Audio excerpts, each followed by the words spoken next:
There are places on this earth where the world feels older than time itself, where the water does not simply flow, it breathes, where the forest does not merely stand, it watches. The Amazon is one of those places, a place where legends do not die. They wait, they hide, and sometimes they rise. Among all the whispered stories that travel along these rivers, there is one that people fear the most, not because it is loud, not because it is violent, but because it is beautiful. This is the legend of the Pink River Dolphin, and once you hear it, you may never look at calm water the same way again. In daylight, the creature looks harmless. Its skin is pale and strangely soft, its shape smooth and curved like a living wave. But the people who live beside these waters know better. They know that what swims beneath them is not just an animal. It is an intelligence, a presence, a silent observer older than their villages, older than their stories, older than their fears. They call it the Bodo, and they respect it. The Bodo does not rush. It does not hunt with violence. It does not announce itself. It simply watches. Boats passing above, children swimming near the banks, fishermen dropping their nets. It learns the rhythms of human life, patiently, silently, endlessly. And when the sun falls, it becomes curious. Night in the Amazon is not just darkness. It is a transformation. The air becomes heavier, the forest becomes louder, and the river becomes a mirror between two worlds. On these nights, villages celebrate. They dance, they laugh, and they forget that the river is listening, that the water is awake, that something ancient is rising.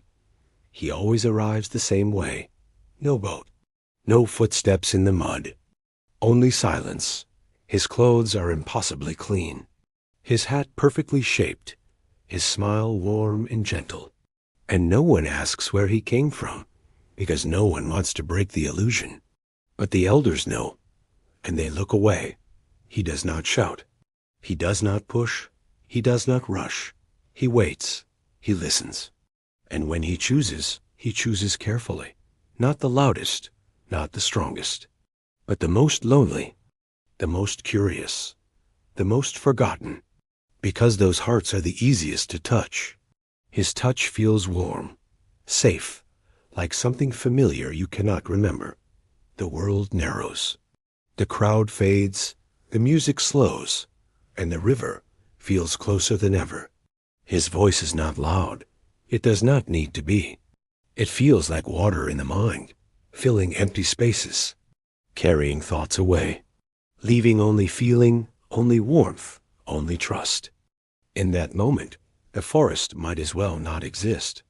The village disappears. The night belongs only to them. Step by step, he guides her away, not by force, but by invitation, not by fear, but by promise, love, adventure, escape, all offered in a voice that feels like a dream too deep to question. They reach the riverbank. The air changes. It becomes colder, heavier. The sound of music dies completely. Only water remains, only darkness, only truth. This is the moment where stories begin and lives change. He smiles softly.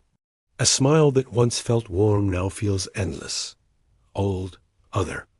And for the first time, she sees it. She feels it. He was never human, not truly. His fingers become fins. His breath becomes mist. His bones become water. The river takes him back like a lover that never left.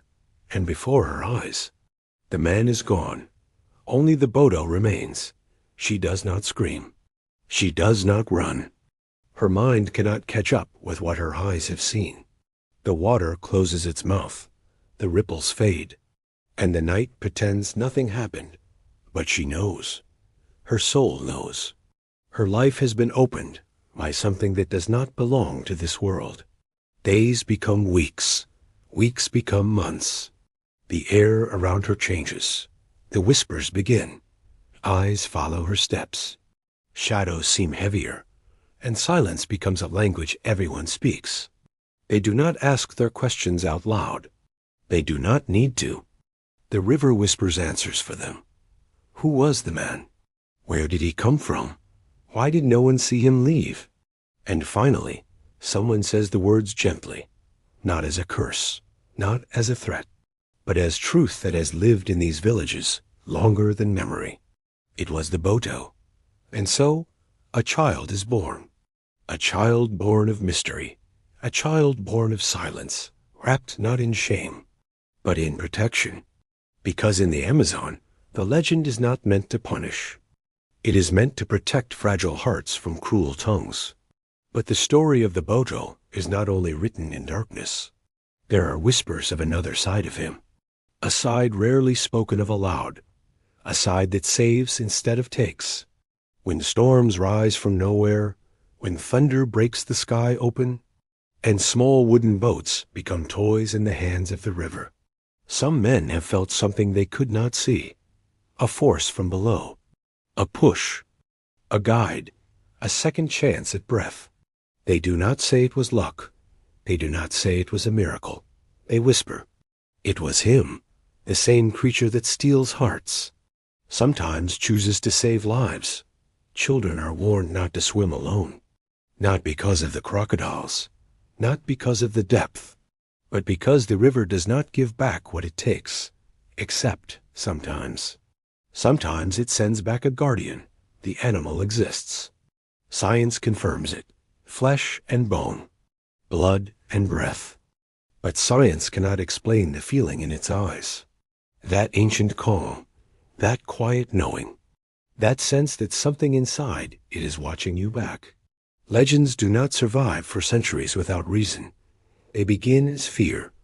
They grow into story. And they survive because they carry truth inside fantasy. The Amazon is too deep, the water too wide, the silence too intelligent to be empty. For centuries, the Amazon has been more than a river. It has been a road of spirits, a mirror of fears, a home for things that do not belong to the world of men. The people who live by its banks learn to listen, not only with their ears, but with their bones. They feel changes in the wind. They sense the movement of the water. They understand that silence itself is a language. Old fishermen say they can feel when the Boto is near. The water becomes too calm. The fish scatter without reason. The birds suddenly leave the trees. Nothing is visible, but everything is felt. A presence that is neither dangerous nor safe. It simply is. Down below, the world changes. Light dies slowly. Sound disappears. Time stretches. Roots grow like bones from the ceiling of the world.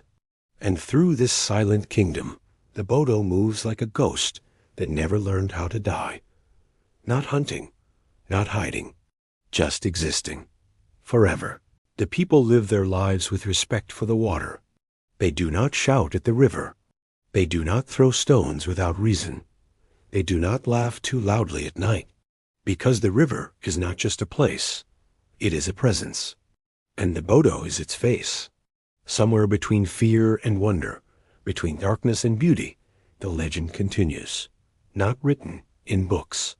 Not carved in stone, but carried by water, by moonlight, by breath, by silence.